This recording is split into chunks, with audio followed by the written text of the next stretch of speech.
Bueno, muy buenos días. Pues bueno, vamos a ver hoy lo que es ya la última parte del repasito de Nutri. Esta parte quizás sea un poquito más larga porque los temas que se abarcan, sí, bueno, aparte de más interesantes, son un poquito más extensos, pero igual no tantísimo. Pero bueno, vamos a empezar. Pero antes me regresé aquí al tema número 7, al de nutracéuticos, complementos y suplementos y de edulcorantes, porque quise agregar algo que vi ayer en una pregunta que alguien me hizo, ¿verdad? Que bueno, era una de las preguntas anti-100, ¿verdad? Y es que, bueno, realmente dentro ni de la clase ni de los videos, según vi, en ninguno de estos sale este estudio, que es el estudio Kevin de Hall, pero sí sale en uno de los artículos que hay en plataforma y pues no viene tan detallado, pero sí se menciona, entonces pues aquí les pongo un pequeño resumen del estudio, ¿verdad? Y este estudio se hizo más que nada en alimentos ultraprocesados. El objetivo de este estudio era principalmente pues medir tanto la pérdida como la ganancia de peso debido a los alimentos ultraprocesados. Ese era básicamente, ¿verdad? Y pues bueno, la intervención, bueno, primero que nada, la población pues eran, bueno, se agarraron a 20 adultos sanos, la verdad no era una población muy grande, 10 hombres, 10 mujeres en una edad promedio de 31 años, con un IMC promedio de 27. Y pues bueno, el estudio se hizo en dos fases. En estas dos fases se buscaba dar como dos tipos de alimentación. Una dieta con alimentos ultraprocesados y una dieta con alimentos no procesados. Esto, o sea, lo que se buscaba era que estuvieran emparejadas en nutrientes. Quizá no en calorías, pero sí en lo que son nutrientes. Sí, que eso, se buscó que esto estuviera emparejado. O sea, que ambos tuvieran la misma cantidad de, por ejemplo, de azúcares, de sodios, de fibras.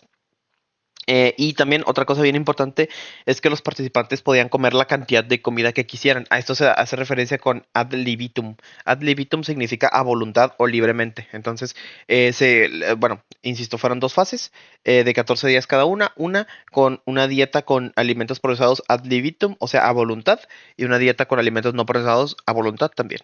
¿Cuáles son los resultados? Que esto es lo importante. Ah, bueno, nada más. Bueno, sí, los resultados, esto fue lo importante, y es que en la fase de ultraprocesados los sujetos llegaron a comer hasta 500 kilocalorías más por día que en los no procesados. El aumento de peso promedio en esta primera fase, en la fase de los ultraprocesados, fue de un aumento de al menos 0,9 kilogramos por semana. Y ojo, esa es la correlación, ¿verdad? Por eso está en morado estas dos. Las dietas con alimentos ultraprocesados ad libitum aumentan más o menos unos 0,9 kilogramos por semana. Y en la fase de no procesados, los sujetos empezaron a reducir su peso corporal. Esto considero que es importante, porque bueno, ya conocemos nosotros que los alimentos ultraprocesados causan una ganancia de peso, eso es lo lógico. Sin embargo, necesitamos saber el dato específico, o sea, que aumentan 0,9 kilogramos por semana. Y pues bueno, los sujetos que en la fase de no procesados redujeron calorías y perdieron 0,9% kilogramos por semana.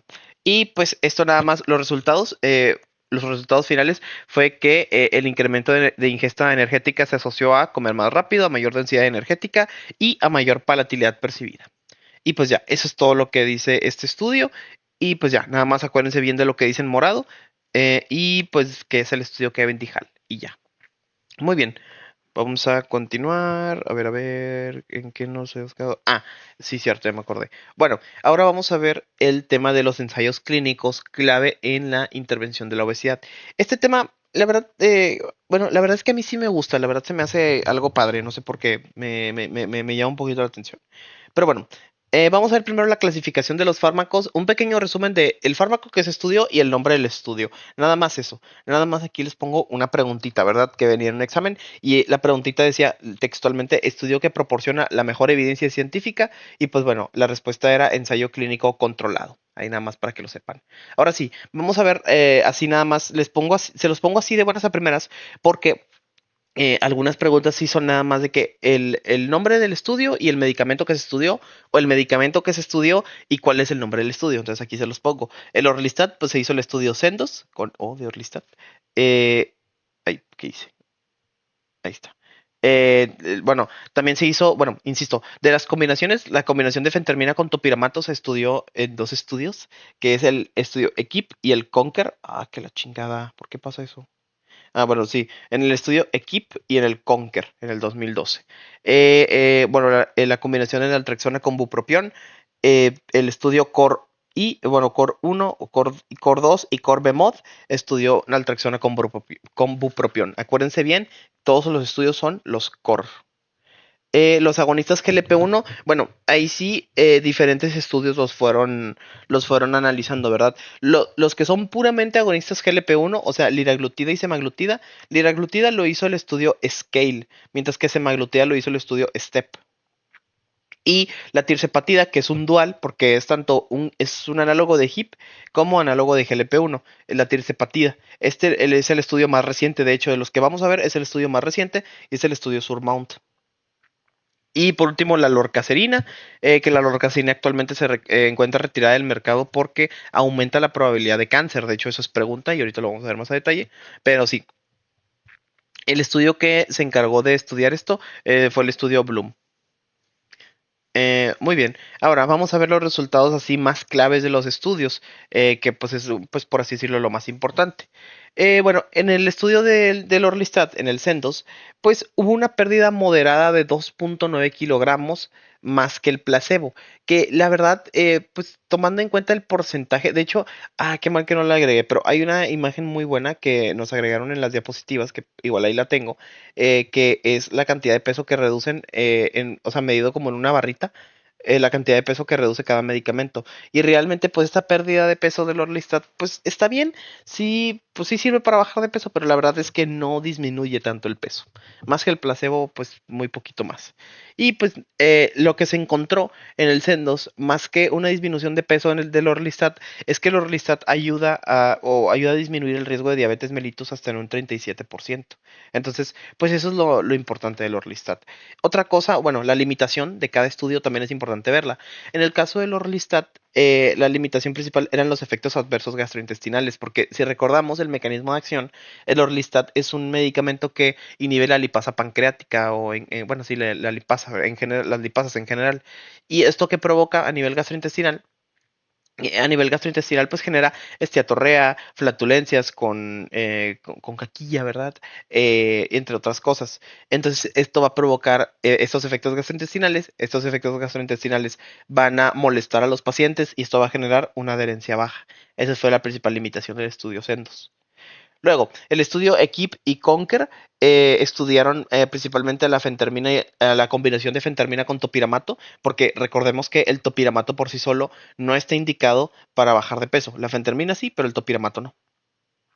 Entonces, ¿qué encontraron aquí? Una reducción de más o menos del 9,8%, más o menos, en 56 semanas, ¿verdad? Una reducción del peso muchísimo más amplia de la que es el Sendos, ¿verdad? Y también encontraron que es eficaz en pacientes con dislipidemia e hipertensión. ¿Cuáles fueron algunas limitaciones? Pues bueno, insisto, tomar en cuenta más que nada los efectos adversos de los medicamentos como la fentermina, o el topiramato en este caso, ya que el topiramato podía causar efectos adversos psiquiátricos. Entonces, esa fue la principal limitación. Los estudios CORE, ya vimos ahorita el CORE 1, el CORE 2 y el otro que no me acuerdo cómo se llama, estudiaron la combinación en naltrexona con bupropión, que estos otorgaban una pérdida de peso alrededor más o menos de un 5 al 6%, menor un poquito que la de la fentermina topiramato, sin embargo también es considerable. Y, bueno, también en cada uno de estos, bueno, no, no. Bueno, pero la cosa en estos es que ayudan en el control del apetito, ¿verdad? Recordemos que esto se usa, bueno, recordemos un poquito de los fenotipos, ¿verdad? De hecho, miren, si nos vamos aquí atrás, vamos a recordar un poquito los diferentes fenotipos que tenemos, ¿verdad? Y la combinación de naltrexona con bupropión se usa para las personas bueno, los que se llaman comedores emocionales, ¿verdad? Los que comen, por ejemplo, por estrés o por depresión. Y bueno, esta combinación de naltrexona por bupropión en este estudio, en el estudio CORE, se demostró que sirve para ese tipo de fenotipos de obesidad. Luego, el estudio Scale, que evalúa la liraglutida, que se hizo más o menos por allá por el 2011, demostró que la liraglutida disminuye un 8% del peso corporal, igual un 8% nada despreciable, de hecho muy bueno. Y pues bueno, también obviamente que beneficia a la glucosa, de hecho pues es tratamiento también para personas diabéticas. Y pues ya, la limitación, pues nuevamente, los síntomas gastrointestinales que son la náusea y el vómito, y también que el hecho de que es una inyección, eso también limitaba un poquito el estudio porque pues a veces los pacientes pues no se querían inyectar. Por último, bueno, ya casi acabando el STEP, el estudio STEP que evalúa la semaglutida, recuerden STEP con S de semaglutida,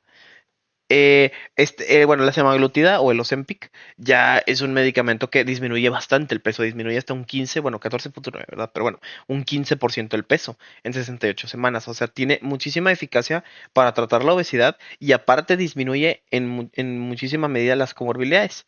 La limitación principal, pues el costo del medicamento, ¿verdad? Es un medicamento sumamente costoso y aparte los efectos gastrointestinales, como todo.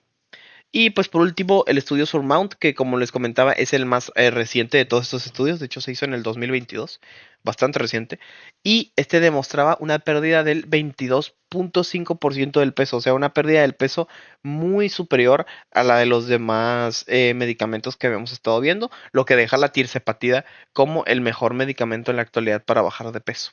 Y es superior al GLP-1, bueno, es que este realmente es una combinación, ¿verdad? Es una combinación de GLP-1 y GIP. Entonces, por eso. Aquí les pongo realmente un poquito más cosa detallado todo, pero pues bueno, la verdad es que ya les dije gran parte de lo que necesitaban saber de esto, ¿verdad? Aquí nada más les voy a mencionar lo que está en moradito y es lo de las limitaciones, ¿verdad? En el Orlistat les decía, yo les dije, ¿verdad? Que una de las principales causas o una de las principales limitaciones de este estudio fue más que nada la baja adherencia que hubo al tratamiento por los diferentes efectos gastrointestinales que hubo. Y de hecho las pérdidas de pacientes fueron altas. Una pérdida de hasta el 48% de los pacientes. Y eso se los pongo en morado porque hubo una pregunta en un examen que te decía que las pérdidas del Orlistat, o sea, era una pregunta de verdadero o falso. Y la pregunta era, las pérdidas de población en el Orlistat habían sido menores al 5%. Esto es completamente falso. Al contrario, el estudio del Orlistat tuvo una de las mayores pérdidas en cuanto a los estudios. Tuvo una pérdida del 48%. Entonces, pues sí, nada más para que sepan eso. Bueno, eso nada más, creo que eso es todo, sí, eso es todo por el Sendos. Viendo algunos datillos extra de los estudios de Equip y Conquer, que son los de fentermina más topiramato, pues la verdad es que pues es un poquito de lo mismo, ¿verdad? La verdad no, nada más que agregar. Lo de la liraglutida, pues la verdad es que igual, ya les dije todo lo que les tenía que decir. Este sí, este no lo mencioné, es de la lorcacerina. La lorcacerina, recuerden que el estudio es el estudio Bloom. Bueno, hay dos estudios que hicieron, los dos se llaman Bloom. Y lo que se hizo en este fue probar la terapia de estilo de vida más lorcacerina. Y bueno, sí se demostró que la lorcacerina podía causar una disminución del peso. Una disminución de 5,6 kilogramos es lo que podía llegar a causar la lorcacerina. Pero la lorcacerina, el problema es que tenía un efecto adverso muy grave. Y es que la lorcacerina aumenta el riesgo de cáncer. Entonces, pues obviamente tú, pues bueno, puedes bajar de peso, sí, pero pues no, creo que nadie quiere ganar cáncer a cambio de bajar de peso, ¿verdad? Entonces, debido a esto, pues en el 2020 creo que fue, o no me acuerdo cuánto fue. Sí, en el 2020 la lorcacerina fue retirada del mercado debido a esto, ¿verdad? Y miren que el estudio se hizo en 2010, entonces pues, ajá. Y pues ya. El estudio, el STEP, que es el estudio de la semaglutida, bueno, este estudio se hizo en el 2021 y este estudio es el que más vi preguntado en cuanto al nombre, o sea, o te preguntan, ¿qué medicamento estudiaba el estudio STEP? Pues semaglutida. O ¿en qué estudio se hicieron pruebas para la semaglutide? En el STEP. Te lo pueden preguntar de cualquiera de las dos, por eso lo pongo en moradito. Y bueno, otra cosita, y es que un 86% de los pacientes disminuyó un 5 por lo menos, ¿eh? Esto es por lo menos. Por lo menos un 86% de los pacientes disminuyeron un 5% de su peso corporal. Y pues estas son cifras altísimas porque, bueno, un 86%, o sea, prácticamente todos los pacientes disminuyeron en un 5% su peso corporal. Y recordemos que para empezar a ver beneficios metabólicos es de un 5 a un 10%. Entonces, la semaglutide realmente en prácticamente todos los pacientes va a ayudar a obtener estos beneficios metabólicos. Entonces, súper importante esto, como pueden ver. Y pues también pues fue preguntita de examen. Y pues por último el estudio Sormount, que es el de la tirzapatida. Pues nada más que decir de la tirzapatida, ¿verdad? Es prácticamente el dios de los medicamentos para bajar de peso. Y pues bueno, la verdad es que yo les recomiendo que vean más que nada esta tablita que les hice, porque pues en esta tablita pues les resumo prácticamente todo lo que ocupan saber de los estudios, ¿verdad? El fármaco, el ensayo, hasta les pongo aquí el año en el que se realizó, la población un poquito por si les sirve y los resultados principales. Y pues ya. Aquí les pongo otra cosita en moradito que venía en examen, ¿verdad? Y es que el error más común en estos estudios y el que más generó limitaciones en general fue el abandono por parte de los pacientes. Obviamente, no en todos los estudios fue la misma cantidad de abandono. En los medicamentos que tenían más efectos adversos, pues fue en los que más hubo pérdida de la adherencia o donde más hubo abandono. Por ejemplo, en el Sendos, ¿verdad? Como les mencionaba, hubo hasta un 48% de abandono. Y pues bueno, ese sería el tema de los ensayos clínicos, que como les digo, fíjense que el tema, o sea, la verdad a mí este tema me gusta, o sea, digo, está padre. Pero bueno, vamos a ver, ahora vamos con el siguiente tema, que es el tratamiento quirúrgico del paciente con obesidad. Otro tema que la verdad sí está interesante, o sea, está bueno, la verdad. O sea, para ser Nutri está bastante bueno. Pero, bueno, la definición de obesidad, pues creo que sobra, ¿verdad? Ya conocemos la definición, como quiera y se las dejo para que la lean. Pues, pero, pues, sin embargo, pues, ajá, a ver, espérenme, déjenme nada más, checo. XD. Pero sí, o sea, creo que ya sobra la definición de la obesidad. Pero hay dos definiciones que no sobran, que es la definición de cirugía bariátrica y cirugía metabólica. Que quiero hacer la aclaración de buenas a primeras que cirugía bariátrica y cirugía metabólica, la verdad es que es lo mismo, no es ningún procedimiento diferente. Lo único que varía es el enfoque que se le da. Porque lo que es la cirugía, por así decirlo, y es lo que me dijeron en una clase, es que la cirugía bariátrica es lo que es la definición, pero para cirugía, para los cirujanos. Para cirugía, esta es la definición. Pero para endocri, esta es la definición. Para los endocris, esta es la definición. Ahora, vamos a hacer la división. ¿Qué es la cirugía bariátrica? Pues es básicamente un procedimiento en el que se busca que el paciente pierda peso sin importar cualquier otra cosa, sin importar comorbilidades. O sea, la verdad es que a mí no me importa ni reducirte la diabetes, ni reducirte la hipertensión, ni la dislipidemia. La verdad, eso a mí no me interesa. Lo único que quiero es que bajes de peso. Eso es lo único que me importa. Y a eso se le llama cirugía bariátrica. Y la cirugía metabólica, que es la definición que usan más los endocris, es, bueno, aparte de que bajes peso, a mí sí me importa que disminuyas tu obesidad, tu dislipidemia, tu diabetes, tu hipertensión. A mí eso sí me interesa. Y se hacen con esos fines. Entonces, cuando se busca mejorar comorbilidades, es cirugía metabólica. Cuando no se busca mejorar comorbilidades, solo bajar peso, es cirugía bariátrica. Pero, como les digo, es exactamente. Realmente, en cuanto a procedimiento, son los mismos procedimientos. Ahora, aquí les dejo esta pequeña tablita, que es un resumencito de la tabla que veíamos en el tratamiento, o bueno, en los escalones para tratar la obesidad. Esto lo extraje de ahí, ¿verdad? Que son, pues, básicamente en qué pacientes sí está indicada la cirugía bariátrica.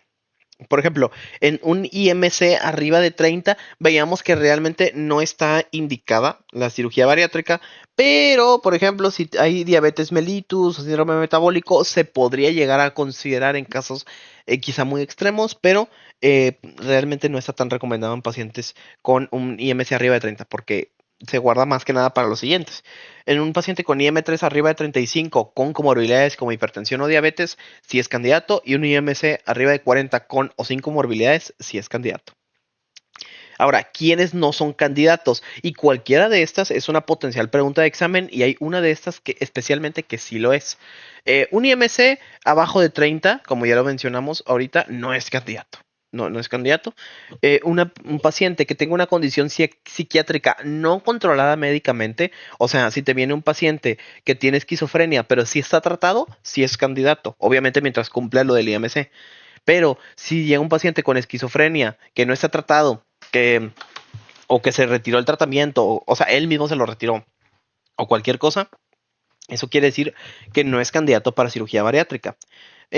Pacientes con abuso de alcohol o drogas, enfermedades endocrinas que causen obesidad, como hipotiroidismo o Cushing, y la falta de entendimiento de los riesgos, beneficios y alternativas de tratamiento. O sea, si el paciente, la verdad, él dice, no, pues yo nada más me quiero hacer cirugía, Sí, pero la dieta y el ejercicio, no, no, eso no me importa, yo quiero cirugía.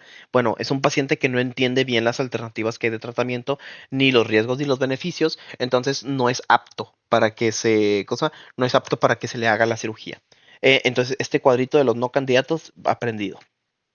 Muy bien, ahora vamos a ver los tipos de cirugías bariátricas. Lo podemos dividir. Tendríamos de varios tipos. Tenemos lo que es las cirugías restrictivas, las malabsortivas y las mixtas. Les voy a ir explicando qué significa cada uno. De hecho, esto ya se los había mencionado muy ligeramente en el tema de... No me acuerdo en qué tema fue. Ah, bueno, pues creo que en el tratamiento de la obesidad, el tema general, que era como un repasito de todo esto. En ese lo explicaba así como brevemente.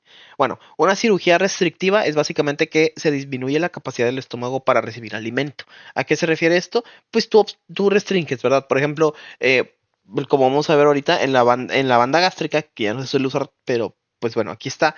En la banda gástrica lo que hace es que se apachurra aquí para que el estómago nada más se quede con esta capacidad de absorción, ¿verdad? Entonces a eso se refiere con restrictivo. Restringes todo lo demás para dejar solamente una porción del estómago.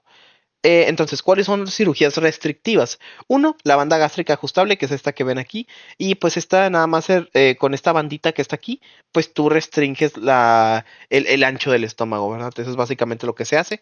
Las ventajas es que es reversible y es, por así decirlo, mínimamente invasivo. La desventaja es que pues tiene muchas complicaciones, ¿verdad? Generalmente hay que hacerle reoperación porque es muy común que tenga complicaciones y pues ya se encuentra en desuso por lo mismo de que es poco segura. Luego tendríamos la manga gástrica, ¿verdad? La manga gástrica o la gastrectomía en manga, que es lo mismo, es, ojo, y aquí entra lo importante. En este tema, lo que se busca mucho es jugar con las definiciones. Porque ya vimos que la banda gástrica está en desuso. La manga gástrica es la más utilizada. O es, por así decirlo, cosa. No, bueno, sí, es la más utilizada, pero no es el gold standard. Ahorita vamos a ver quién es el gold standard. Entonces, la más utilizada es la manga gástrica. Esta también es restrictiva. ¿Por qué? Porque aquí ya no restringes con una banda, sino que quitas una porción del estómago, en este caso quitas, por ejemplo, esta porción del estómago, y al extirparla restringes la capacidad del estómago, porque se puede quitar hasta un 80% del estómago, ¿eh? Entonces, queda nada más esta parte del estómago, y eso es lo único que va a funcionar. Entonces, pues por eso es restrictiva. Y pues ya, nada más eso. Otra cosa importante. Esta, como les menciono, es la más utilizada y la más realizada a nivel mundial.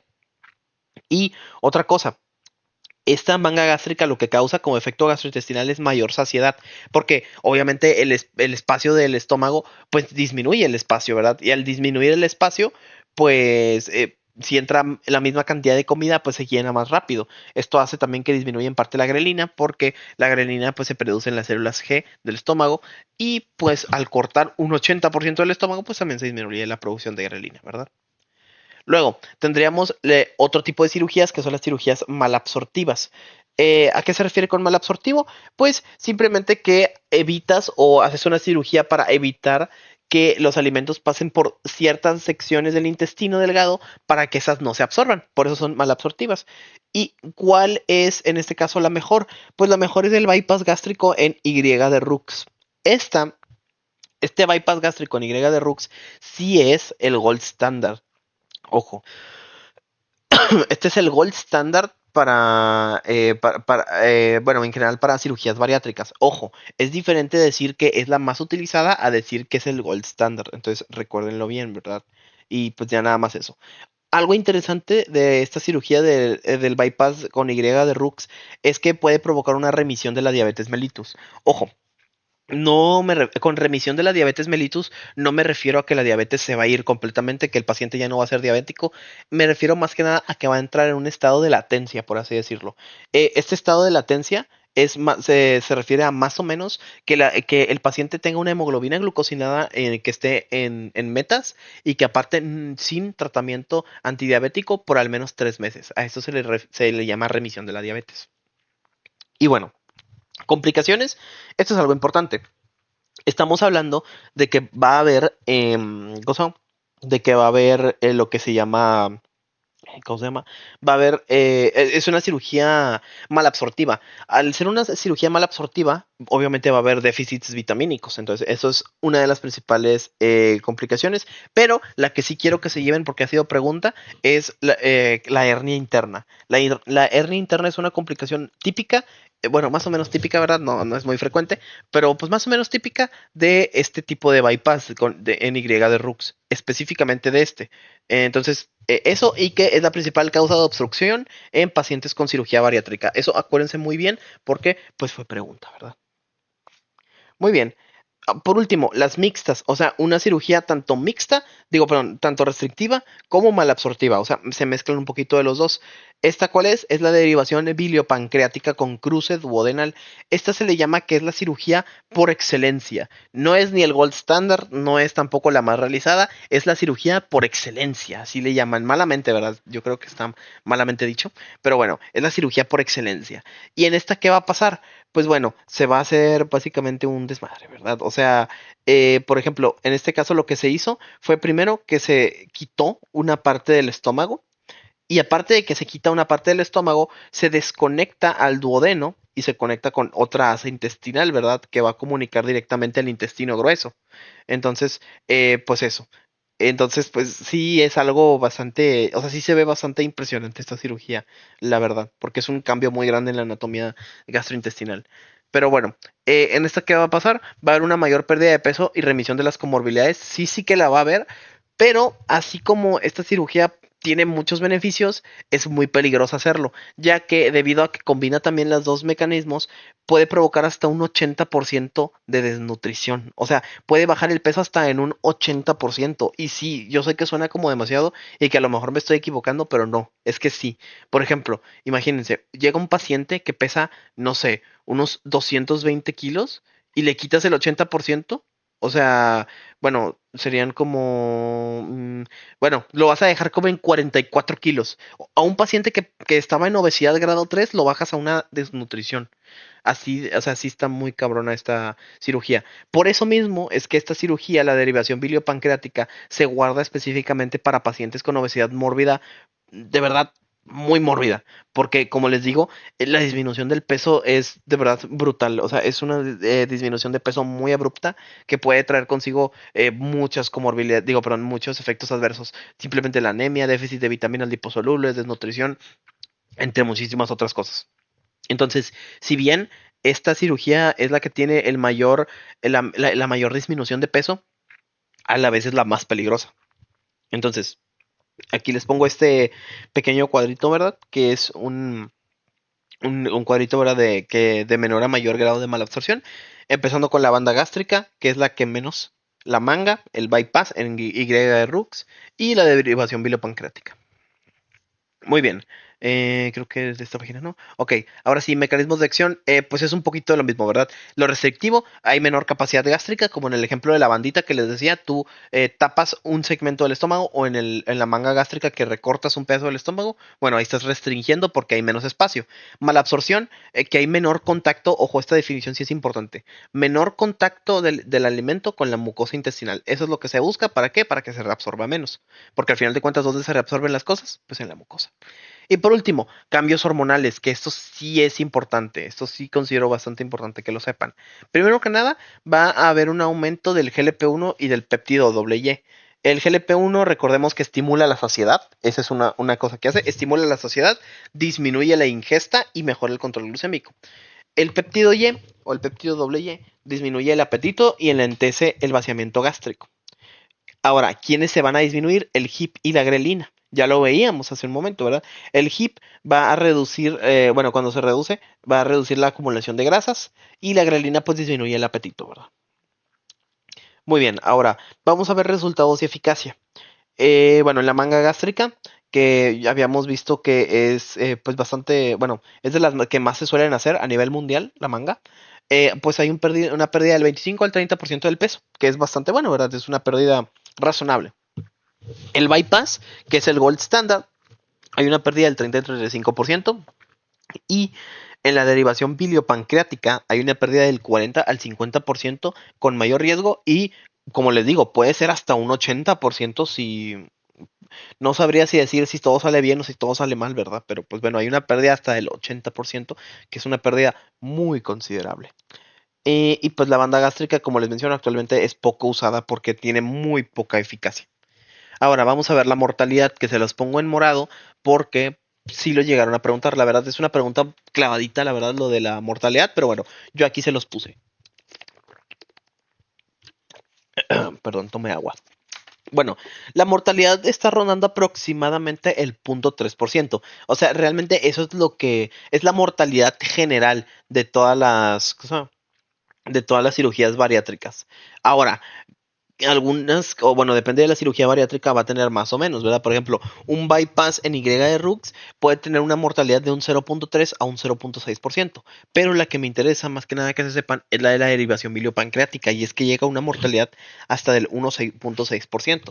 Pues por todo lo que les digo, para empezar es una operación complicada. Y bueno, aparte de que es una operación complicada, aparte de eso, trae consigo muchas complicaciones, entonces por eso la mortalidad es un poco más elevada. Ahora, bueno, tenemos esto, que son las teorías del beneficio metabólico, que son dos teorías del por qué, eh, válgame la redundancia, por qué beneficio o por qué nos beneficiamos de las cirugías bariátricas, ¿verdad? Una es la teoría del intestino anterior o la exclusión duodenal, perdón, que es que al evitar que los alimentos pasen por el duodeno, disminuye la secreción de hormonas diabetogénicas, ¿verdad? Entonces, por eso pues se controla un poquito más la glucosa, ¿verdad? Entonces, eso tómenlo en cuenta. Y la teoría del intestino posterior, ¿verdad? Que la llegada rápida de los alimentos al ilion aumenta las incretinas, el GLP-1, el péptido Y esto va a aumentar la saciedad y disminuir la ingesta. Y pues ya, nada más, esas son las dos teorías. Por último, complicaciones y riesgos. Importante, ¿eh? Esto importante. Tenemos complicaciones que son a corto y a largo plazo. A corto plazo, igual, vamos con juegos de palabras. Esta clase es de juegos de palabras. La complicación más común y a la vez la más temida es la fuga anastomótica, ¿verdad? O sea, que el cirujano no haya cosido bien, que no haya cocido bien alguna porción de los intestinos, y que por esa porción que no se coció bien haya una fuga. Aunque actualmente pues ya está más controlado eso, porque ya hay métodos de contraste que ayudan mucho a distinguir que no haya ninguna fuga. Entonces pues ajá. Pero bueno, la cosa es que es una complicación común y la más temida, la fuga. La hemorragia, obviamente, pues estás haciendo una cirugía en una zona altamente irrigada, como, como son los intestinos. Entonces, pues sí, obviamente pues hay riesgo de hemorragia. Y por último, la complicación más letal, que es el tromboembolismo pulmonar. Un tromboembolismo pulmonar, pues recordemos que puede ser, o sea, puede ser muy fugaz y matar muy rápidamente. Por último, de mediano y largo plazo, pues tendríamos los síndromes malabsortivos, ¿verdad? Los déficits, ¿verdad? De micronutrientes, como lo pueden ser el hierro, el B12, el calcio, la vitamina D, etcétera. Y por último, o bueno, ya casi acabando, y una que fue pregunta, la R interna post-bypass. Esta ya se las había comentado, que es la causa más común de obstrucción intestinal. Esta, por favor, sí, acuérdense muy, muy bien, por favor. Y pues también la litiasis biliar. Y pues ya, eso sería todo de este tema. Vamos al tratamiento. De hecho, ya casi acabamos. Nos faltan poquitos temas. Nos falta el diagnóstico de lipidemias y el tratamiento. Y acabamos. Entonces, la verdad falta poquito. Aunque este tema, les voy a ser muy honesto. Este tema es un poquito refrito de lo demás. Perdón, hipo. A ver, bueno, el tratamiento no farmacológico de la diabetes. De hecho, no recuerdo si en Endocri ya habíamos visto algo similar. Pero bueno. Pero pues bueno. El tratamiento no farmacológico de la diabetes, ¿cuál es la primera línea? Siempre, eh, bueno, siempre es dieta y ejercicio, ¿verdad? Siempre, siempre, siempre. Dieta y ejercicio. Obviamente, diabéticos tipo 2 pues complementarlo con medicamentos, ¿verdad? Como la metformina, que es el de primera línea. ¿Cuáles son los objetivos? Pues obviamente controlar la glucosa, disminuir el riesgo cardiovascular, prevenir la progresión de complicaciones crónicas tanto macro como microvasculares, mejorar la calidad de vida, entre otras cosas. La epidemia, bueno, pues aquí nada más que sepan, bueno, aquí esta tablita que pusieron en el video, ¿verdad? Y pues esto, ¿verdad? En la diabetes la esperanza de vida se reduce aproximadamente en 5 a 10 años. Entonces, pues bueno, nada más sepan eso y ya. La historia clínica, bueno, pues es la historia clínica que tenemos que hacer a todos los pacientes con diabetes, ¿verdad? Pusieron esto en el video ponían estas, ¿verdad? Estas tablitas. Aquí les hice un pequeño resumen, ¿verdad? La evolución, las complicaciones, comorbilidades, hábitos de alimentación, de ejercicio, sueño, etc, etc, etc, ¿verdad? Y pues todo esto. Obviamente en los laboratorios tomar la hemoglobina glucosilada, que esta se encuentra en metas, que recordemos que la meta es abajo de un 7% de hemoglobina glucosilada, ¿verdad? Aunque esto se puede ajustar dependiendo del paciente. Ensayos clave, tendríamos algunos ensayos que se metieron en el video. Uno de ellos es el de SST, que ya lo habíamos visto en Endocri, que en este ensayo se hizo un tratamiento convencional contra un tratamiento intensivo en pacientes con diabetes tipo 1 y pues en este nada más pues se nota que hay una reducción de las complicaciones microvasculares. Esto es lo que vio este ensayo clínico. El UKPDS, que también ya lo habíamos visto, este se hizo en diabéticos tipo 2 y en este también, igual, el tratamiento convencional versus intensivo, pero en diabéticos tipo 2 y igualmente hubo disminución de complicaciones microvasculares. El estudio de CODE evaluó el impacto de la glucosa, nada más en ayuno y postprandial, y nada más que sepan que encontró que la glucosa postprandial elevada predispone a mayor mortalidad, ¿verdad? Algo que pues ya conocemos. Ahora, un poquito de la intervención nutricional, que es un poquito más de todo lo que ya hemos estado viendo y lo vamos a volver a ver otra chingada vez. La pérdida de peso. La pérdida de peso, como ya se los he repetido por 400,000 veces, una vez más, 400,000 una vez. La pérdida de peso objetiva es del 5 al 10%. ¿Por qué? Pues porque esto ayuda a mejorar la hemoglobina glucosilada, la tensión arterial, el perfil de lípidos y todo eso. La estrategia, ¿cuál va a ser? Pues bueno, la cosa es que tiene que haber un déficit calórico, como en todas las dietas. De hecho, las dietas que se prefieren en diabéticos tipo 2 pues son dietas hipocalóricas, aunque, ojo, recuerden, en las dietas que son de bajas en calorías, no se recomiendan en diabéticos tipo 1 porque tienen riesgo a provocar hipoglucemia. Pero en diabéticos tipo 2 sí se pueden hacer, ¿verdad? Un déficit calórico de 500 a 750 kilocalorías al día, ¿verdad? En sobrepeso y obesidad. También la dieta mediterránea, que ya la vimos, es una dieta de tipo balanceada, alta en frutas, verduras, consumo de, por ejemplo, vino de forma moderada, aceite de oliva, pescados y todo eso, ¿verdad? Tiene disminución del riesgo cardiovascular, importante para diabetes. La dieta DASH disminuye la resistencia a la insulina, importante, y mejora, obviamente, bueno, es útil en hipertensos y es una dieta, pues, baja en sodio. Dietas bajas en carbohidratos es la que yo les decía ahorita, el mejor para el control glucémico temprano, pero no se recomiendan diabéticos tipo 1. Y pues por último el ayuno intermitente, que es especialmente bueno para personas diabéticos ya que reduce el peso, obviamente, disminuye la hemoglobina glucosilada y pues ya.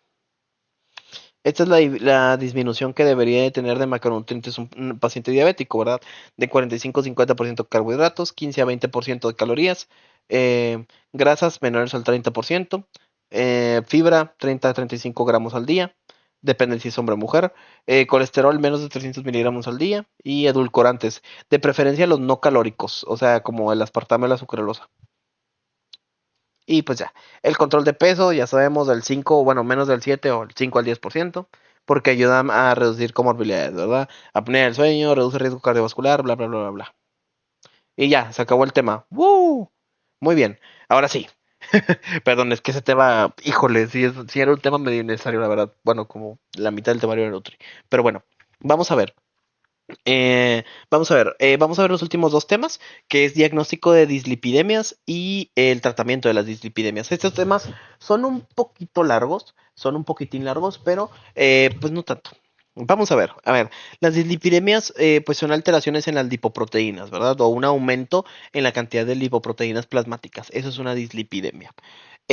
¿Estos a qué nos van a predisponer? Pues bueno, ya conocemos que las dislipidemias pueden llegar a formar por lo general placas ateroscleróticas y el problema de esas placas es que pueden obstruir el flujo de los vasos o desprenderse, formar un émbolo y tamponar algún vaso más pequeño, provocando diferentes enfermedades como infarto agudo al miocardio, accidente cerebrovascular, arteriopatías periféricas, entre muchísimas otras cosas.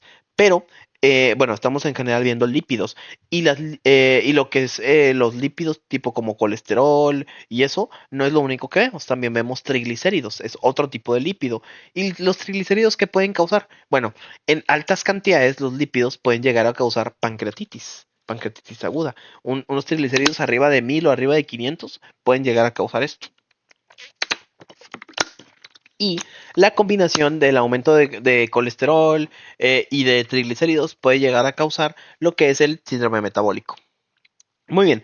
Antes de empezar, vamos a ver conceptos básicos de lipoproteínas, porque sí se mencionan en la clase y sí se llegan a preguntar algunos conceptillos básicos que es importante repasar. Primero que nada, pues recordemos un poquito qué son las lipoproteínas. Son proteínas, perdón, son lípidos que están unidos a proteínas. Esos son básicamente.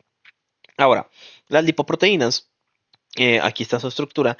Bueno, para empezar, ustedes saben que los lípidos son hidrofóbicos. Entonces, al ser hidrofóbicos los lípidos, estos no pueden circular en la sangre de forma normal. Entonces, por esto requieren estar unidos a una proteína. ¿Por qué? Porque de esta forma, porque las proteínas sí son hidrosolubles. Entonces, va a haber una cubierta, vaya, ahora sí que polar, ¿verdad? Ay, perdón, me pica la nariz. Listo. Eh, bueno, va a haber una envoltura polar y, y un núcleo apolar, ¿verdad? Y en la envoltura polar, que es la envoltura más externa, van a estar contenidos colesteroles, fosfolípidos y apolipoproteínas. Los fosfolípidos son especialmente importantes porque, como pueden ver, los fosfolípidos es lo que está viendo para afuera, porque los fosfolípidos son fósforo con lípidos y este fósforo pues sí puede estar expuesto al agua, entonces pues por eso, ¿verdad? Y pues bueno, también va a tener las apolipoproteínas, que las apolipoproteínas son importantes porque nos sirven como marcadores para saber qué tipo, o qué tipo de lipoproteína estamos viendo. Y ya en el núcleo polar, pues ya van a estar los triglicéridos y el colesterol, ¿verdad? Ya aquí adentro van a estar viajando de esta lipoproteína. Ahora, vamos a ver apolipoproteínas claves. Primero vamos a ver la ApoB100. La ApoB100, para quien es marcador, es para la LDL y la VLDL. Aquí algo importante les iba a mencionar aquí. Ya me acordé. Recordar también, eso si quieren anótenlo porque yo no lo anoté, que es por así decirlo, la función del, la función del LDL y del HDL. Recordándolo un poquito, ¿verdad? Porque sí lo han llegado a preguntar. Entonces, importante. A ver, nada más déjenme checar algo. Mm, ok. Muy bien. Entonces, principalmente, ¿cuál va a ser la función del LDL? El LDL yo siempre lo veo como quién va de ida y quién va de regreso. Bueno, vamos a hacer aquí un pequeño dibujo culerillo. A ver, déjenme hago un dibujo. Esto va a ser el hígado. Eh, sí, sí, esto es el hígado. Muy bien. Entonces, este es nuestro hígado. Esta línea de aquí va a ser nuestro vaso sanguíneo. Y no sé, vamos a dibujar una mano. Ok, y esto va a ser una mano. ¿Ok? Ok. Muy bien, entonces, eso va a ser nuestro trayecto uno y vamos a dibujar un trayecto 2. Ahora aquí va a estar la mano. Uno, 2, 3, 4, 5. Ahí está la mano. Y, bueno, ahí está la mano. Ay, perdón. Aquí está la mano y el hígado, ¿verdad? Ay, cabrón, cada vez me sale más feo el hígado, pero bueno. Muy bien. Ok, con este diagramita voy a explicar entonces cómo es el LDL y el HDL. El LDL, básicamente, lo que va a hacer es que el LDL va a ir del hígado hacia la manita, ¿verdad? O sea, va a ir regando por ahí colesterol. Y ese es el problema del LDL, por eso se le conoce como el colesterol malo, porque transporta colesterol desde el hígado hacia la periferia. Por eso puse una manita, ¿verdad? Porque pues son periféricos. Pero bueno, ajá.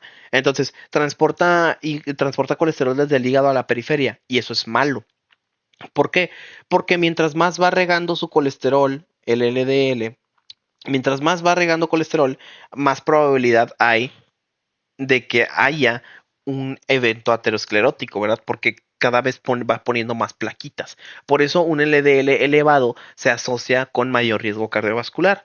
Sin embargo, por su contraparte, tendríamos al HDL, que es su contraparte buena. ¿Por qué? Porque el HDL lo que hace es que va a recoger el desmadre del LDL. O sea, esto que fue dejando el LDL, el HDL lo va a recoger y se lo va a llevar todo de regreso al hígado. Entonces, por eso, tener niveles altos de HDL, pues es bueno, ¿verdad? Pero bueno, nada más quería que anotaran eso de ahí, ¿verdad? Pero bueno, ahora sí, ya que anotaron lo de las funciones del LDL y el HDL. Ah, bueno, eso es del HDL y del LDL. Hay uno más que quiero que sepan, porque ya mencionamos el del colesterol, pero ¿quién lleva los triglicéridos, verdad? O sea, ¿dónde quedaron, verdad? Porque pues los olvidamos completamente. Bueno, ¿quién los lleva? Los llevan los kilomicrones, básicamente. Los kilomicrones son los que transportan triglicéridos. Transportan, transportan triglicéridos. Listo, nada más eso. Muy bien, muy bien, muy bien. Ok, ahora sí. Apolipoproteínas, que recuerden, las apolipoproteínas son estas que están aquí en esta zona de acá, que están medio en la periferia y que nos sirven para identificar. La ApoB100, que es un marcador heterogénico, lo va a tener la LDL y la VLDL, porque es un marcador heterogénico, por lo que ya les comentaba de la función del LDL. La ApoB48 va a ser característica de los kilomicrones y recuerden que los kilomicrones que transportan triglicéridos. La ApoA1, el HDL, esto se asocia con un efecto protector. La ApoC y la ApoE, kilomicrones y VLDL. Nada más eso. Muy bien. Ahora vamos a ver.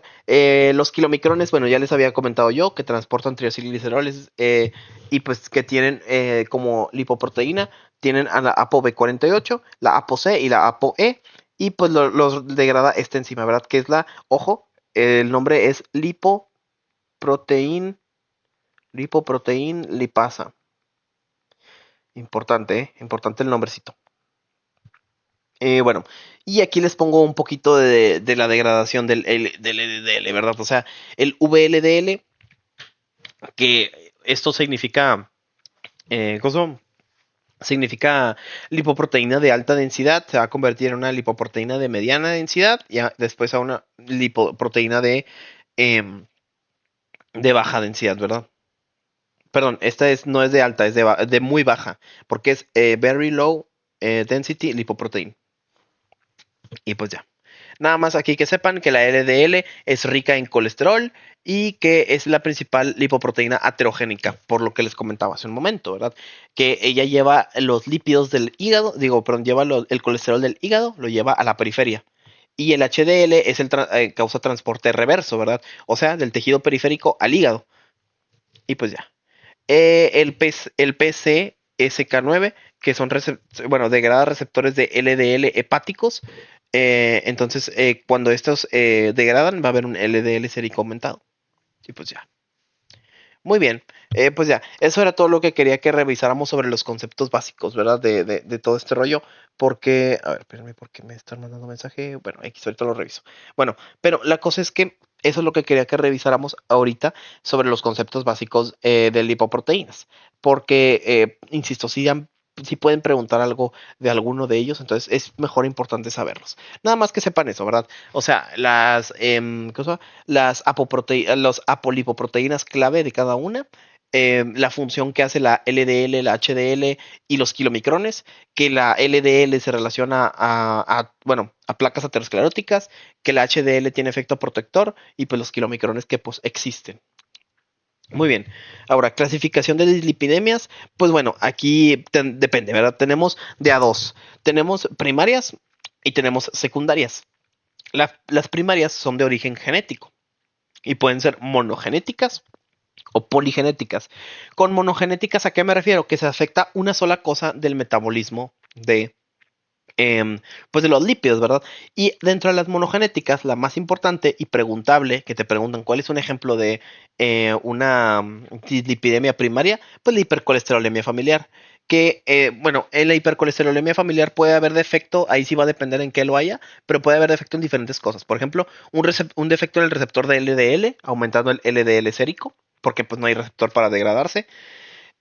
Un defecto en el PCSK9, igualmente eleva el LDL sérico y también defectos en el receptor de la ApoB. Igual, todo esto que causa un aumento de la LDL, básicamente, eso es todo lo que causa. Y tenemos luego las poligenéticas, ¿verdad? Que es la hiperlipidemia familiar combinada o la hipertrigliceridemia familiar. Que por cierto, en la hiperlipidemia familiar combinada vamos a ver un patrón mixto. ¿A qué me refiero con esto? Por ejemplo, en la hipercolesterolemia, lo único que vemos es un aumento del LDL, solamente del LDL. Pero en una hiperlipidemia familiar combinada vemos tanto un aumento del LDL como de los triglicéridos, de los TG. Y pues en la hipertrigliceridemia, pues aumento de los triglicéridos, ¿verdad? Y ya, nada más aclara eso. Ahora, luego tendríamos las secundarias, que también son bastante preguntadas y bien importante que aprendan a distinguir en cuál se aumenta el colesterol, el colesterol LDL y en cualquier se aumentan los triglicéridos. Bueno, en el LDL se va a aumentar en hipotiroidismo, está en moradito, de hecho no se nota mucho el moradito, pero aquí lo voy a poner con un cuadrito, porque la han preguntado. Y las preguntan así tal cual. ¿Cuál es un ejemplo de hipercolesterolemia? Digo, perdón, de una cosa. ¿De una dislipidemia primaria? No, pues que la hipercolesterolemia familiar. ¿Y cuál es un ejemplo de dislipidemia secundaria? Hipotiroidismo. Esta la han preguntado. El síndrome nefrótico, recuerden también. La hepatopatía crónica y los fármacos. Fármacos como cuáles: progestágenos, corticoides, antirretrovirales y esteroides anabólicos.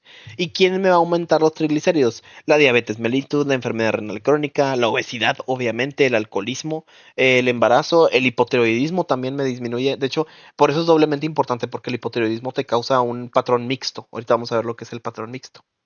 Creo que ya lo vimos ligeramente, pero bueno. Pero sí, entonces como te causa un patrón mixto, por eso es importante el hipotiroidismo.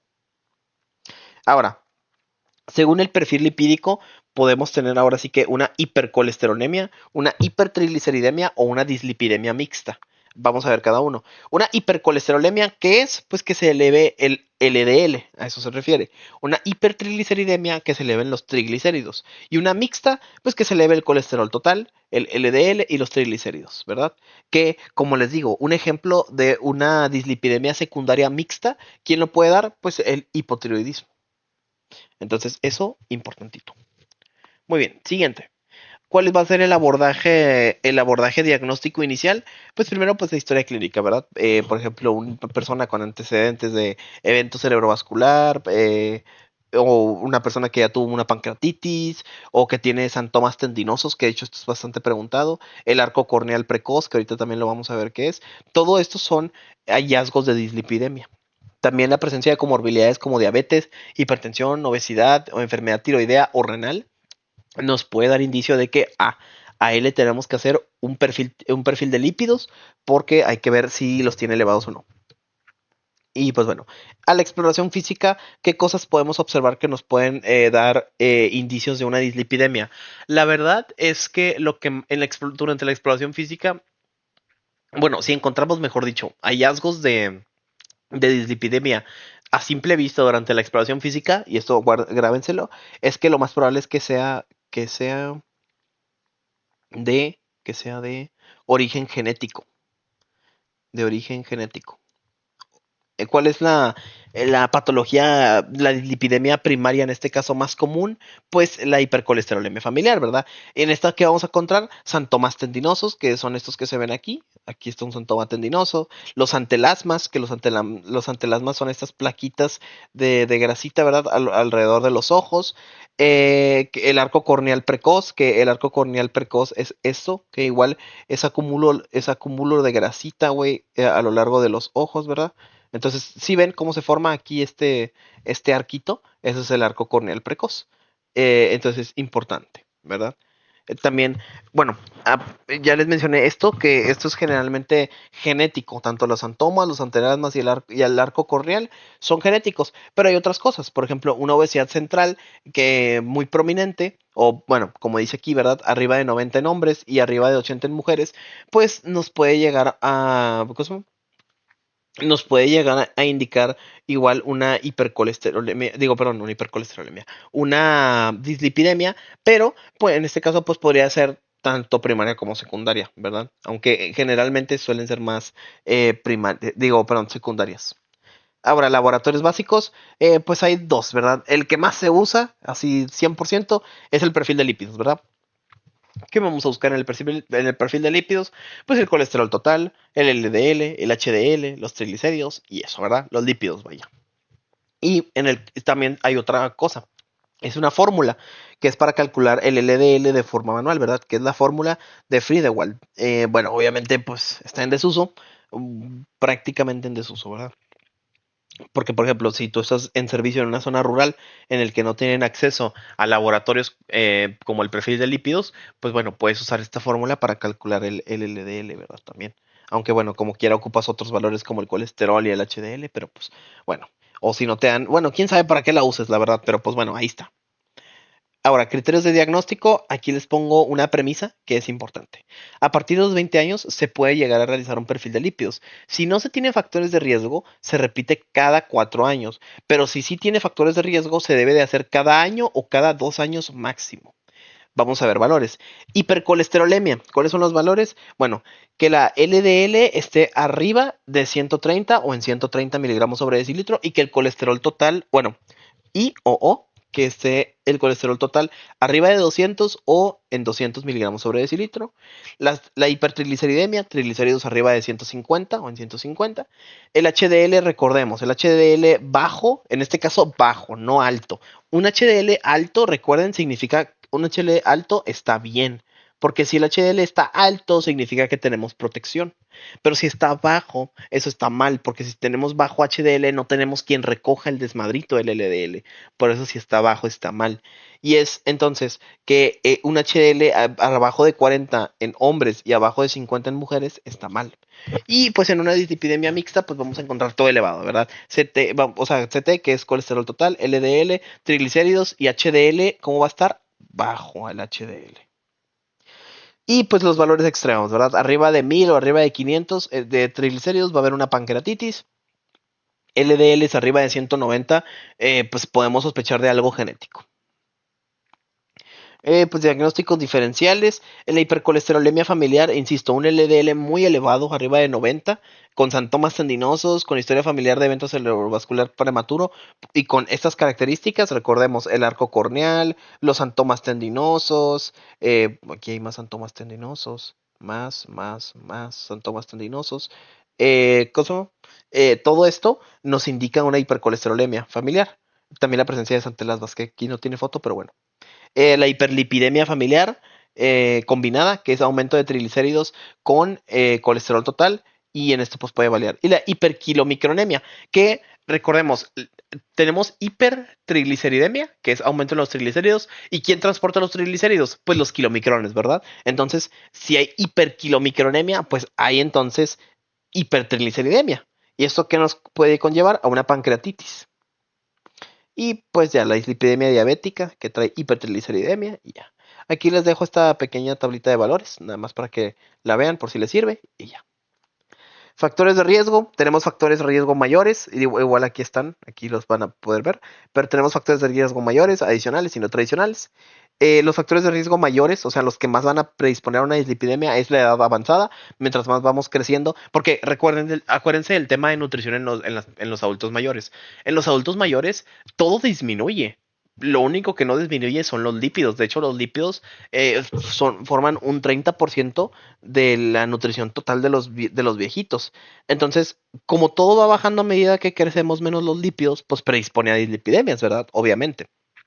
También, obviamente, LDL alto, HDL baja, diabetes mellitus, hipertensión, tabaquismo, enfermedad renal crónica, todo eso va a dar mayor riesgo, ¿verdad? Y son todos criterios mayores. Adicionales, una obesidad abdominal, o sea, una circunferencia de cintura elevada, la hipertrigliceridemia, obviamente, en mujeres el SOP y la historia familiar de evento cerebrovascular prematuro. Acuérdense que esto nos orilla un poquito a algo genético, a una hipercolesterolemia familiar. Ahí está. No tradicionales, la lipoproteína A o presencia de lipoproteína A, la homocisteína elevada, el ácido úrico y la ApoB. El ácido úrico porque podemos sospechar de gota, por ejemplo. Y bueno, ¿qué más? Bueno, aquí está esta tabla, que es la tabla que viene en el video, que es de todos los factores de riesgo. Les recomiendo checar especialmente los no tradicionales, por ejemplo, la lipoproteína A elevada, ahí, ahí está. Marcadores inflamatorios como las adipocinas, niveles altos de homocisteína, ácido úrico. Eso les recomiendo darle una checadita porque pues uno nunca sabe, ¿verdad? Luego, manifestaciones clínicas es un poquito más de lo que ya vimos, ¿verdad? Santomas tendinosos o santomas eruptivos, dependiendo, santelasmas y arco corneal. Y pues aquí les pongo una tablita con los valores, ¿verdad? Esta es una tablita que a final de cuentas pues venía en el video y pues yo se las pongo aquí, ¿verdad? Que es lo de los riesgos, ¿verdad? De qué tanto riesgo hay qué tanto riesgo hay para sufrir alguna dislipidemia. Y ahora sí, vamos a ver el último tema, por fin, de Nutri. Igual el video como quiera quedó cortito, una horita de video está bien. Pero bueno, vamos a ver ahora sí el tratamiento de las dislipidemias. Bueno, las dislipidemias, ¿cuál es su objetivo? Pues el objetivo es bajar los niveles de lípidos, dependiendo de cuál sea, ¿verdad? Por ejemplo, si tienes una hipercolesterolemia, pues vas a querer bajar el LDL. Si tienes una si tienes una hipertrigliceridemia o una hiperkilomicronemia, pues vas a buscar bajar los triglicéridos y así continuamente, ¿verdad? Ahora vamos a ver. El manejo puede ser farmacológico o no farmacológico. El no farmacológico lo conocemos ya de sobra, ¿verdad? La educación, la dieta baja en grasas, la suspensión de tabaco, súper importante la suspensión de tabaco, es especialmente importante. También la suspensión del alcohol y el control del peso. Y el tratamiento farmacológico que se va a adaptar a lo que nosotros vayamos necesitando, ¿verdad? Vamos a entrar ya directamente en materia, ¿verdad? Primero vamos a empezar con el tratamiento no farmacológico. ¿Qué es lo que se debe buscar? Pues primero que nada reducir las grasas saturadas, ¿verdad? Reducir las grasas saturadas a un menos del 10% de las calorías totales. Que el colesterol dietético baje, bueno, bajarlo, ¿verdad? Menos de 250 miligramos al día de colesterol. Aumentar la fibra, ya que la fibra ayuda muy positivamente a la disminución de los lípidos. Y principalmente aquí dar dieta mediterránea o DASH. También se puede dar la baja en carbohidratos, pero la verdad es que pues esta no sirve tantísimo para lo que es la disminución de los lípidos. Lo mejor es la dieta mediterránea o la DASH. Y pues ya. Realizar ejercicios 150 minutos a la semana, ya sabemos. Complementar con ejercicios de resistencia. Y pues nada más, ¿verdad? Control del peso, ya otra vez, otra pinche vez se los vuelvo a mencionar, ¿verdad? Pérdida de peso del 5 al 10%. Otra vez se los digo, ya lo saben. Y pues suspender tabaco, ¿verdad? ¿Por qué suspender el tabaco? Porque suspender el tabaco aumenta el HDL. Y sabemos que aumentar el HDL, a pesar de que sea un lípido, está bien, porque tiene función protectora y reduce el riesgo cardiovascular. También limitar el alcohol porque incrementa los triglicéridos, aumentando el riesgo de pancreatitis. Ahora sí, tratamiento farmacológico, lo mero bueno. ¿Qué han preguntado? Esto, estatinas. Las estatinas es el tratamiento de primera elección para la hipercolesterolemia, para la familiar, para la secundaria, para la que tú quieras. Y tienes una dislipidemia, da estatinas. Es lo mejor y sirven perfectamente, ¿verdad? ¿Cuál es el mecanismo de acción? Pues inhiben a la HMG-CoA reductasa, disminuyen, perdón, la síntesis de colesterol hepático y aumentan los receptores de LDL para su degradación. Esto ha mostrado una disminución alrededor del 60% en el LDL y una disminución del 30% en los triglicéridos. Y aparte, por si fuera poco, aumentan la HDL. Entonces, pues buenísimos, ¿verdad? Eh, entonces, pues sí, eso. Beneficios, bueno, ya los que les mencioné, ¿verdad? ¿Y quiénes son los que nos han dado estos beneficios o quiénes los han comprobado? Pues varios ensayos, como el ensayo 4S, el CARE, el ensayo LIPID, el HPS y el Júpiter. De hecho, bueno, ahorita les platico esa anécdota bueno, de una vez se los platico. Tengo un amigo que estudia cine y que tiene bueno, está abriendo como su propio proyecto que se llaman Estudios Neptuno. Y pues me acordé cuando leí esto de Júpiter porque dije, mira, el estudio Júpiter para las estatinas y el estudio Neptuno para el cine. Entonces, pues nada más, así me acuerdo. Efectos adversos de las estatinas. Muy mal chiste, perdón. El efecto adverso de las estatinas, pues mialgias, hepatotoxicidad, rhabdomiólisis. Pero la verdad, en general tienen pocos efectos adversos. Aparte, también pueden llegar a causar ciertas molestias gastrointestinales. Ejemplos de estatinas, tendremos las de alto impacto, como lo son la atorvastatina o la rosuvastatina. De hecho, la rosuvastatina es la mejor. Y las de bajo impacto, como la simvastatina, la pravastatina y la lovastatina. Muy bien, ahora fibratos. Sí veíamos que las estatinas son lo mejor de lo mejor para la hipercolesterolemia y para las dislipidemias mixtas. Lo mejor para bajar los triglicéridos son los fibratos. ¿Cómo le van a hacer? Pues bueno, ¿cuál es el mecanismo de acción? Pues activan a este receptor que es el PPAR alfa. Este aumenta la oxidación de ácidos grasos y de esa forma reduce hasta en un 50% los triglicéridos. Entonces, buenísimo. Aparte, aumenta el HDL y disminuye ligeramente el LDL. Entonces, buenísimo.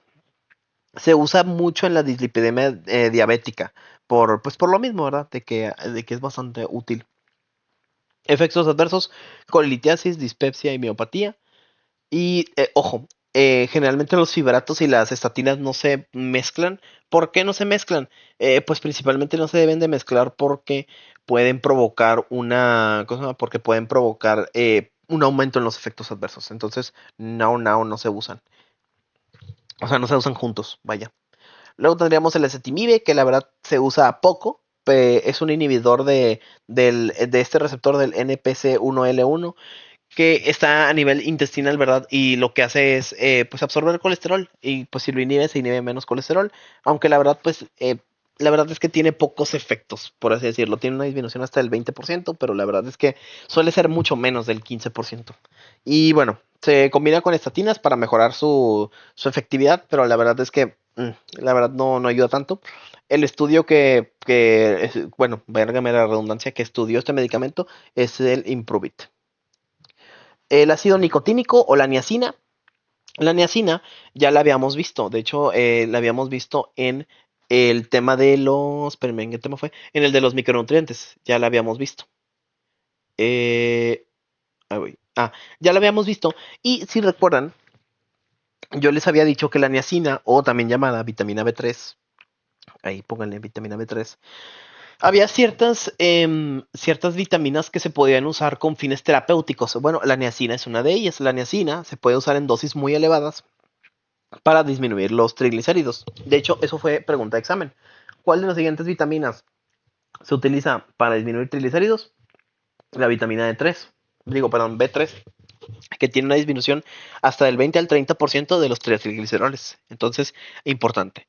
Los ácidos grasos, los ácidos grasos omega 3, que la cápsula, bueno, cosa, por así decirlo, como el medicamento, con la forma de medicamento con la que se venden, es el icosapent etilo.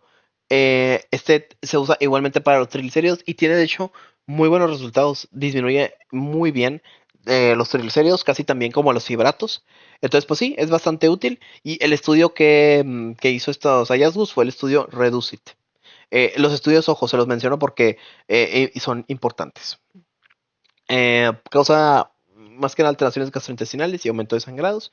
Y por último, los inhibidores del PCSK9, que son los mejores medicamentos para tratar las dislipidemias. Son los mejores, nada más que, ¿cuál es el problema? Su terminación. ¿Por qué su terminación? Porque terminan en MAP. O sea, ¿qué significa que terminen en MAP? Es que son anticuerpos monoclonales. Y al ser anticuerpos monoclonales, pues son carísimos. De hecho, vamos a ver cuánto vale el Evolocumab, porque no sé cuánto vale. A ver, vamos a buscarlo, a ver. Evolocumab. A ver, aquí en Shopping. Uy, a ver, espérense, es que no me salen los precios. A ver, precio. ¡Ay, cabrón! No, gracias. $572 al mes. No. Así estamos bien, así estamos bien. A ver, ¿cuánto cuesta la inyección? En México se han visto precios de la venta al público alrededor de 4,900 a 5,400 pesos por la caja de una pluma precargada. No, gracias, así estoy bien. Ah, mira, las venden en Soriana, gracias, qué ofertón. Bueno, no vamos a comprar esto. Ok, entonces, el evolocumab o el alirocumab son anticuerpos monoclonales que bloquean al PCSK9 y obviamente van a aumentar así los receptores de LDL, aumentando su eliminación. Son tan buenos que eliminan hasta en un 60% del LDL, si no es que más, o sea, casi que de un soplido te baja la dislipidemia. El problema es que hay una barrera de 5,000 pesos entre el evolocumab, ¿verdad? Y pues ya. Se usa para la hipercolesterolemia familiar, ojo, este sí importante, porque pues bueno, ya debido a que, si recordamos, en la hipercolesterolemia familiar puede haber niveles de LDL elevadísimos, hasta de 190 o más de 190. Entonces, obviamente en esos casos se ocupa una gran disminución, por eso el evolucumab es de buena opción. Limitación, obviamente el costísimo alto, ¿verdad? Estrategias terapéuticas, bueno, aquí ya por último, ¿verdad? Si hay un LDL arriba de 190 o riesgo cardiovascular muy alto, se dan estatinas de alta intensidad como la Rosu o la torvastatina. Se agrega ezetimibe y si persiste, pues considerar la PCSK9, ¿verdad? Que es lo que les decía ahorita. Nada más que limitación, 5,450 pesos. Los triacilgliceroles arriba de 500 nos puede dar indicio de que puede llegar a haber una pancreatitis. Entonces, ¿qué se dan? Se dan fibratos o se da licosapentoetilo, que es omega 3, y de esta forma, pues disminuyes hasta en un 50% los triglicéridos. Y la dislipidemia mixta, ¿verdad? Las estatinas como base, fibratos, pero ojo, recuerden que fibratos y estatinas no se mezclan, eso es importante. Puedes dar quizá estatinas con icosapentoetilo. Y pues ya. Y la niacina, pues es segunda línea, es poco usada, pero pues ahí está, existe. Y pues bueno, consideraciones en diabéticos, las estatinas a todos los mayores de 40 años, independientemente del LDL. Y en enfermedad renal crónica se pueden dar estatinas más ezetimibe, igual para disminuir el riesgo cardiovascular. En pacientes con condiciones autoinmunes, las estatinas son de elección. En todos lados las estatinas son de elección. Sin embargo, aquí importante, en el embarazo, las estatinas no se deben de usar. Ni las estatinas, ni los fibratos, ni la niacina. Solo usar omega 3 para la hipertrigliceridemia cerebral. O sea, en embarazo, ¿cuál es el medicamento de primera elección? O sea, esto anótenlo. O sea, primera elección en embarazo es el omega 3 o, chingada madre, o icosapent etilo. Porque si nos vamos al icosapentetilo, donde lo dejé, está por aquí está. Sí disminuye los triacilgliceroles, ¿verdad? Y también tiene una ligera disminución del LDL, muy poquita, pero también la disminuye. Entonces, pues de eso a nada, pues mejor eso. Y pues bueno, listo, ya. Terminamos el repasito de Nutri. Excelentísimo. Pero bueno, espero les haya gustado el repasito espero les haya gustado el repasito de Nutri. Espero que les sirva, que lo vean. Y pues nada, cualquier cosita, pues ya saben que aquí estoy. Los quiero mucho y nos vemos.